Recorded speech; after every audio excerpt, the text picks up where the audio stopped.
Buenas tardes para todos, mi nombre es José Reaño, yo soy del grado 11 y este es mi trabajo final de Pensamiento Humanístico Español. Hoy vamos a estar hablando de los daños informáticos y cómo es que este tema que ha estado envuelto en un aura de misticismo durante tanto tiempo es simplemente un tema bastante divertido de entender y sobre todo fácil para explicarle a los demás. Entonces hoy vamos a comenzar con ese tema. ¿En qué consiste? Bueno, primero que nada, para saber en qué consiste, cómo funciona y todo lo demás, tenemos que saber de lo que estamos hablando. Y entonces nos toca descomponer toda la temática a la cual vamos a estar viendo. Entonces, lo primero y lo más lógico sería preguntarnos, ¿qué es la informática? La informática es la parte de la ciencia encargada de estudiar cualquier tipo de metódica, investigación, composición y descomposición de objetivos y cosas que sirven, perdón, dentro de un ambiente digital o virtual. Es decir, refiere a toda la parte del mundo que se encarga de, de hacer que los computadores, las máquinas que hoy en día usamos y todo lo demás que está envuelto en tecnología eléctrica funcione. Esto es la informática. Además, no solo eso, no solo te encargas de estudiar esto, sino también de hacer investigación como cualquier otra ciencia. No solo se queda trabajando con lo que ya existe, sino que intenta emplear métodos nuevos, aprender, teorizar y sobre todo conseguir aplicaciones que quizás hoy los vemos como extrañas, pero que en un futuro pueden llegar a ser algo útiles y de toda cotidianidad. Bueno, vamos a hablar de en qué consiste esto. Bueno, básicamente los daños informáticos hacen referencia a dos cosas.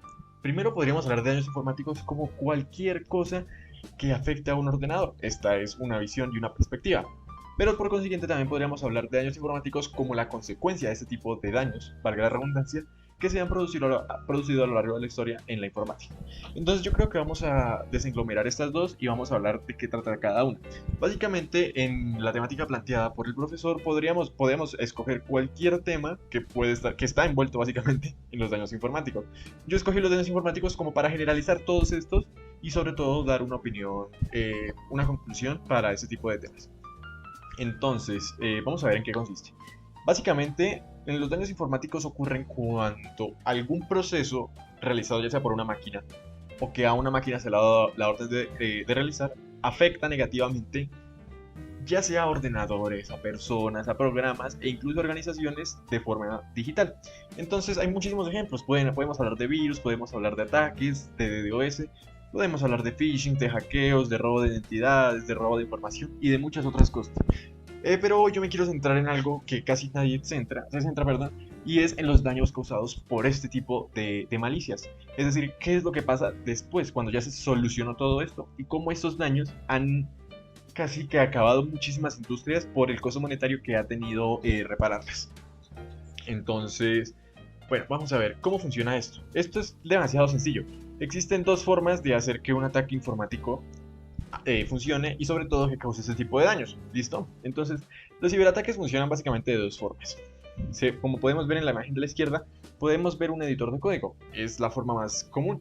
Programar algún tipo de malware, o sea, un programa malicioso, el cual es capaz de dañar inclusive dar todo acceso total a una persona externa y que esta persona pueda hacer lo que se le venga en gana con el computador o con la máquina o con el dispositivo que esté empleando y que tenga su acceso.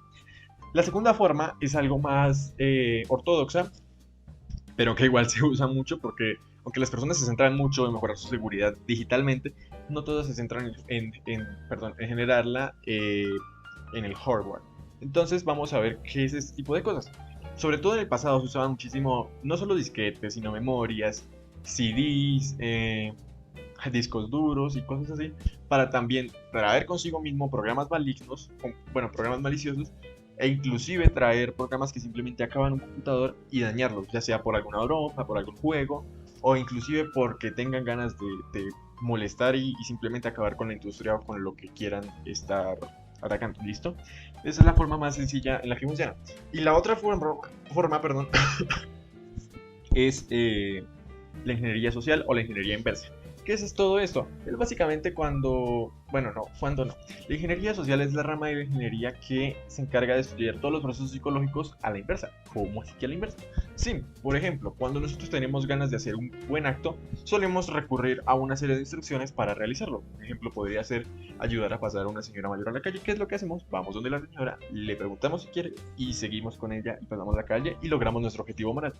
La ingeniería social hace exactamente lo mismo, solo que en lugar de analizar, analizar no, escoger un propósito, analizarlo y realizarlo, lo hace al contrario. Realizar el propósito a través de una organización a un objetivo. ¿Listo? Entonces, un ejemplo muy común, de hecho, y en el cual mucha gente cae, es en las llamadas falsas de bancos. ¿Qué es lo que hacemos? Entonces, sigamos con el ejemplo, con la analogía de la señora. Cuando queremos ir a ayudarla, lo primero que hacemos es ir a ella a preguntarle. Después de preguntarle, realizamos una serie de acciones y después de eso cumplimos nuestro objetivo. Aquí lo primero es cumplir nuestro objetivo. Esto no es una gracia. ¿Cuál sería nuestro objetivo? Conocer el número de teléfono de esa persona. Digamos que yo quiero robarle información a alguien y quiero robarle casualmente su información bancaria. Lo primero que tenemos que hacer es conseguir su número para llamarla. Luego realizamos una serie de pasos para poder conseguir este número de teléfono. ¿Cómo hacemos? Llamamos, decimos que somos de tal parte, de tal banco, damos alguna información falsa y sobre todo algo lo que la persona pueda creer y fundamentar su decisión de darnos la información, y por siguiente lo que hacemos es conseguir la información y ya, con eso tenemos una especie de, eso se le conoce como phishing.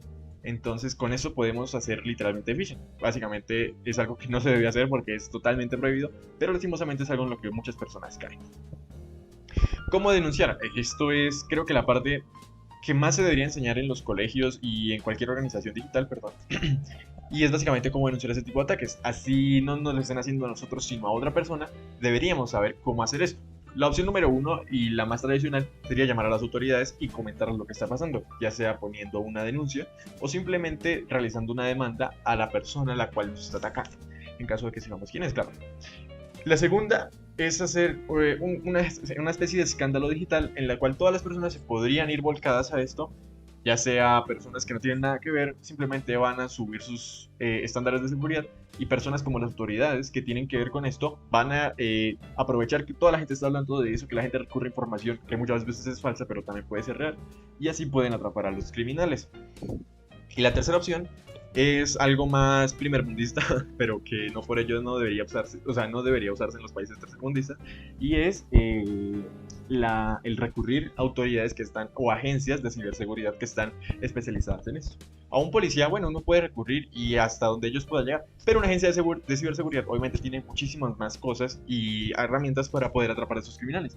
En países como Estados Unidos opera la Agencia Nacional de Seguridad o el FBI, y y en continentes como Europa o Asia está la Europol, y en Asia, bueno, no sé, pero allá también tiene una mano de agencias que es casualmente donde más agencias de ciberseguridad hay, dado que es el país que más ataques suele tener día a día.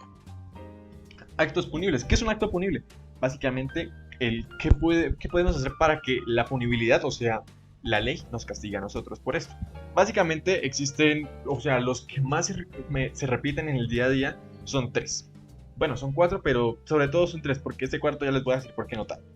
El primero que todos es el acceso no autorizado a datos. ¿Recuerdan lo que les dije de meter una memoria con algún malware y alguna cosa así para robar información? Esa sería la primera. ¿Por qué? Porque aunque no se metan tanto las memorias, hoy en día la gente suele caer muchísimo en correos electrónicos falsos, los cuales descargan programas que dan acceso privilegiado a un externo que puede llegar a hacer lo que le venga en gana con la información que ha reclutado en su ordenador.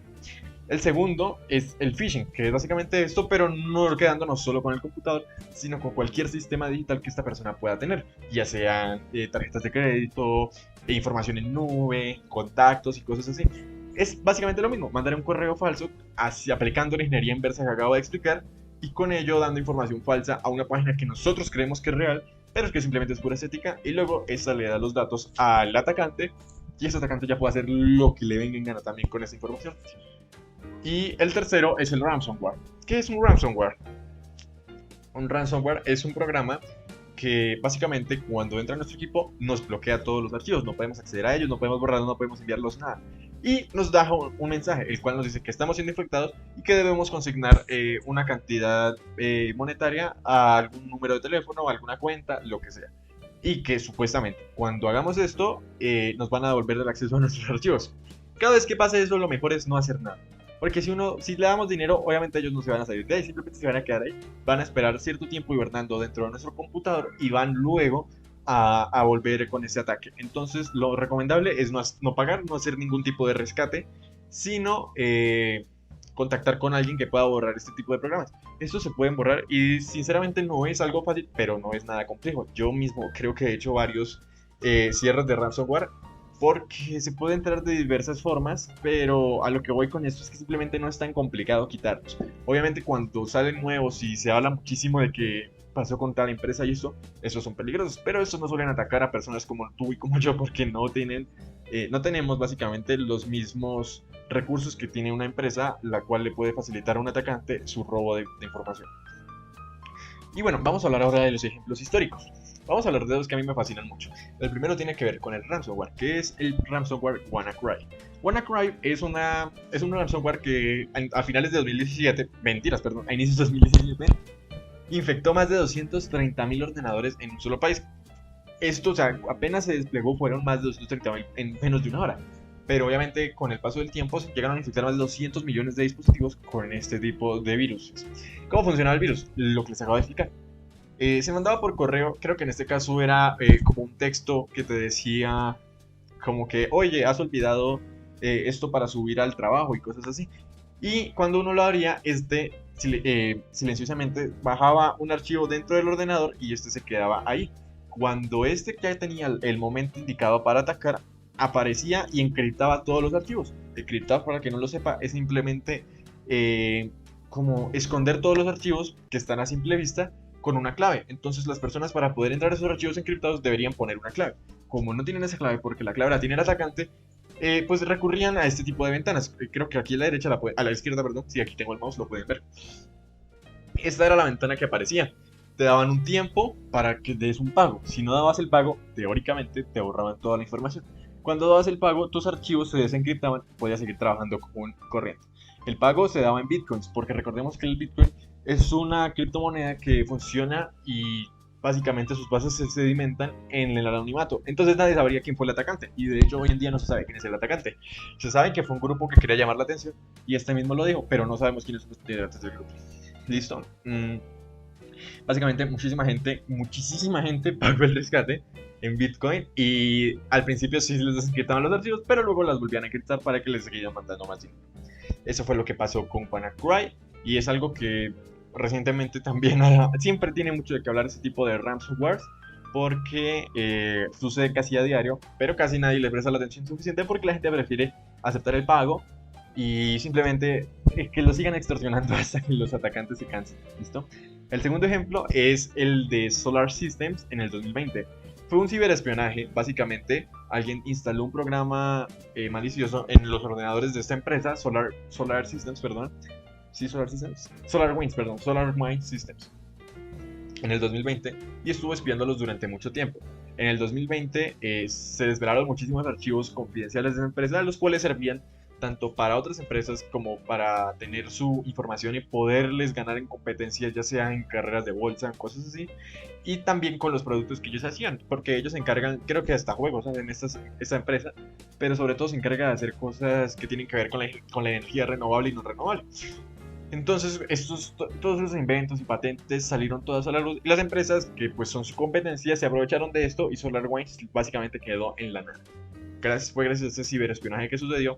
Nuevamente, no se conoce quién fue. Se sabe que fue un grupo o una persona y esta dio su nombre, que bueno, básicamente no es un nombre real, es el nombre de su equipo.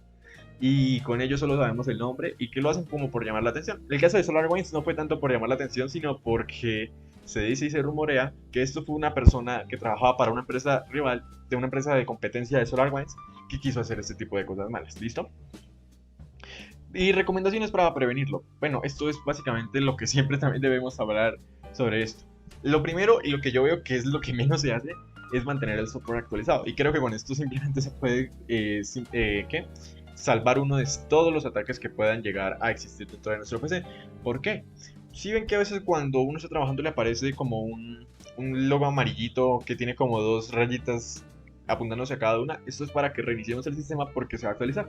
Esas actualizaciones añaden parches de seguridad que lo que hacen es añadir seguridad al programa. Un parche es coger un sistema operativo entero, una actualización o una versión de un sistema operativo, y en lugar de hacer que te descargues otro para que venga con nuevas cosas al que ya tienes, se le van poniendo literalmente parches de seguridad o parches de versiones para que este funcione bien y para que este tenga una muy buena seguridad. Segundo, bueno, creo que con esto simplemente se ahorran el 90% del trabajo, en lugar de ir a alguien que les desviruse el computador o apagar un ransomware, lo que sea. Con esto, créanme que cualquier cosa les va a servir. Lo mismo con todas sus claves y o sea, con todos los programas que les pidan utilización, actualicen lo más rápido posible. No solo para que no les vaya lento, sino para que también tengan muchísima más seguridad. Lo segundo y lo más importante a mi criterio son las contraseñas. En lugar de usar contraseñas memorables o cosas así, pueden usar programas que son programas como mini agendas encriptadas, o sea, mini agendas a las cuales tú le tienes una contraseña para acceder a ella. Y cuando accedes tienes toda tu lista de contraseñas. Las contraseñas pónganlas a la loca, pongan muchísimos números, no sé, teclas, lo que sea. Y ya simplemente cuando las vayan a usar, van a su agendita, le ponen la clave, copian la clave, la pegan en su servicio y ya. Eso es lo que hago yo en mi día a día y me parece que es algo que es demasiado útil para todas las personas. Y bueno, con estos dos tips uno sinceramente se puede ahorrar muchísimas molestias. Y ya como tercero, es sobre todo ser demasiado precavido con las personas, porque al fin y al cabo los programas pueden llegar a ser invulnerables, pero las personas siempre van a tener alguna vulnerabilidad y simplemente seamos precavidos. No usemos el internet público, no intentemos trabajar con personas que no conocemos, que nos ofrecen ayuda, cosas así, como si uno fuese a retirar plata, ¿saben? No le pedimos ayuda a otra para que nos ayude a retirar, sino que lo hacemos nosotros solitos y si vemos que no podemos, no lo hacemos. Lo mismo cuando vamos a ir, por ejemplo, a un viaje, no usar la red del aeropuerto porque es una red pública, no fiarse de programas que tienen muchísimos anuncios o programas que son muy complicados de conseguir. Es hasta mejor muchísimas veces pagar porque sale más barato, porque después si usamos un programa que no es barato, que es gratis, pues puede salir muy caro la red de un computador y estos son los famosos daños informáticos. Y bueno, esto ha sido todo. Espero que les haya gustado mi trabajo. Yo soy Juan José Riaño y nos vemos en la próxima. Hasta luego.